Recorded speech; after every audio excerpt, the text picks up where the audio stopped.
आसंता काली 30 तारीख सकाळରୁ 31 तारीख ସକାଳ ପର୍ଯ୍ୟନ୍ତ କୋରାପୁଟ ଜିଲ୍ଲା ପାଇଁ ରେଡ୍ ୱାର୍ଣ୍ଣିଂ ଘୋଷଣା ହେଇଛି।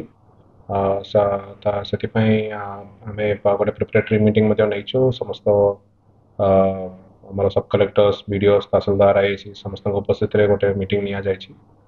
ସମସ୍ତଙ୍କୁ ପ୍ରପର ଆୱାରନେସ୍ କ୍ରିଏଟ୍ କରିବା ପାଇଁ କୁହାଯାଇଛି। ଆମର ଯେତିକି ବି ଭଲନରେବଲ୍ ଏରିଆସ୍ ଅଛି ସେଗୁଡ଼ାକ ଚିହ୍ନଟ ହେଇକରି ଆମର ଅଲରେଡ଼ି ଡିଜାଷ୍ଟର ମ୍ୟାନେଜମେଣ୍ଟ ପ୍ଲାନ୍ରେ ଯେମିତି ଚିହ୍ନଟ ହେଇକରି ଅଛି ସେ ଅନୁସାରେ ସବୁ ଜନସାଧାରଣଙ୍କୁ ସଚେତନ କରିବା ପାଇଁ ମଧ୍ୟ ନିର୍ଦ୍ଦେଶ ଦିଆଯାଇଛି। ଏବଂ ଆପଣଙ୍କ ଜରିଆରେ ମୁଁ ସମସ୍ତ ଜନସାଧାରଣଙ୍କୁ ମଧ୍ୟ ଅନୁରୋଧ କରିବାକୁ ଚାହିଁବି ଆସନ୍ତାକାଲି କିଏ ବାହାରକୁ ଆସନ୍ତୁ ନାହିଁ ବେଶୀ ଯୋଉଠି ଅଧିକ ବର୍ଷା ହେବାର ସମ୍ଭାବନା ଅଛି।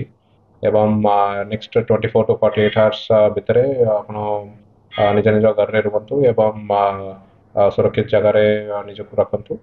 ଏବଂ ଯୋଉ ଆମେ ବ୍ଲକ ଲେଭେଲରେ କଣ୍ଟ୍ରୋଲ ରୁମ୍ ମଧ୍ୟ ଆମେ ଫଙ୍କସନ କରୁଛୁ ଆଜି ରାତିରୁ ଆରମ୍ଭ କରିକି ଆମେ ତାର ଡିଟେଲ୍ସ ମଧ୍ୟ ଆମେ ସୋସିଆଲ ମିଡ଼ିଆ ଏବଂ ପ୍ରିଣ୍ଟ ଆଣ୍ଡ ଇଲେକ୍ଟ୍ରୋନିକ ମିଡ଼ିଆରେ ଦେଇଦେବୁ। ଯଦି କୋଉଠି ଅସୁବିଧା ହେଲେ ସେ ପର୍ଟିକୁଲାର ମୋବାଇଲ ନମ୍ବରରେ ମଧ୍ୟ କଲ୍ କରିକି ଆପଣ ଜଣାଇ ପାରିବେ। ଆମର ଟିମ୍ ଆପଣଙ୍କ ପାଖକୁ ପହଞ୍ଚିବେ। ଏବଂ ଅନୁରୋଧ ରହିବ କିଏ ବି କୌଣସି କଚ୍ଚା ଘରରେ ରୁହନ୍ତୁ ନାହିଁ। ଆପଣ ଆପଣଙ୍କର ନିକଟସ୍ଥ ଆମର ଡିଜାଷ୍ଟର ସେଲ୍ଟର୍ସ ଆମେ ଚିହ୍ନଟ କରୁଛୁ ନା ସେଠି ଯାଇକି ଆପଣ ରହିପାରିବେ। ଆଣ୍ଡ ଯୋଉଠି ଯୋଉଠି ଦରକାର ପଡ଼ିବ ଆମର ବ୍ଲକ ପ୍ରଶାସନ, ତହସିଲ ପ୍ରଶାସନ ତରଫରୁ ମଧ୍ୟ ସେଇଠି ଖାଇବା ପିଇବା ସୁବିଧା ମଧ୍ୟ କରାଯାଉଛି ଏବଂ ସବୁ ସେଲ୍ଟର ଆମେ ଆକ୍ଟିଭେଟ୍ କରୁଛୁ। ଆସନ୍ତାକାଲି ସବୁ ଜିଲ୍ଲାରେ ଥିବା ସବୁ ସ୍କୁଲ, ଅଙ୍ଗନବାଡ଼ି ଏସବୁ ବନ୍ଦ ରହିବ ମଧ୍ୟ ଏବଂ ସେ ଅନୁସାରେ ସମସ୍ତଙ୍କୁ ଅନୁରୋଧ କରାଯାଉଛି ଆସନ୍ତାକାଲି ସମସ୍ତଙ୍କୁ ଟିକେ ସତର୍କ ରହିବେ।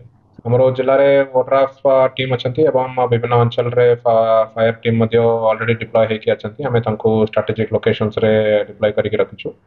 ଏବଂ କିଛି କିଛି ଅଞ୍ଚଳରେ ଲ୍ୟାଣ୍ଡସ୍ଲାଇଡ୍ ହେଇକରି ରୋଡ୍ ବ୍ଲକେଜ୍ ହେବାର ସମ୍ଭାବନା ମଧ୍ୟ ରହୁଛି। ସେମିତି ଭଲନରେବଲ୍ ଏରିଆସ୍ ଗୁଡ଼ାକ ଆମେ ଆଇଡେଣ୍ଟିଫାଇ କରିଛୁ। ସେଇଠି ନିୟର ବାଇ ଲୋକେସନ୍ସରେ ଆମେ ହେଭି ମେସିନରୀ ଡିପ୍ଲୟମେଣ୍ଟ ମଧ୍ୟ କରିଛୁ।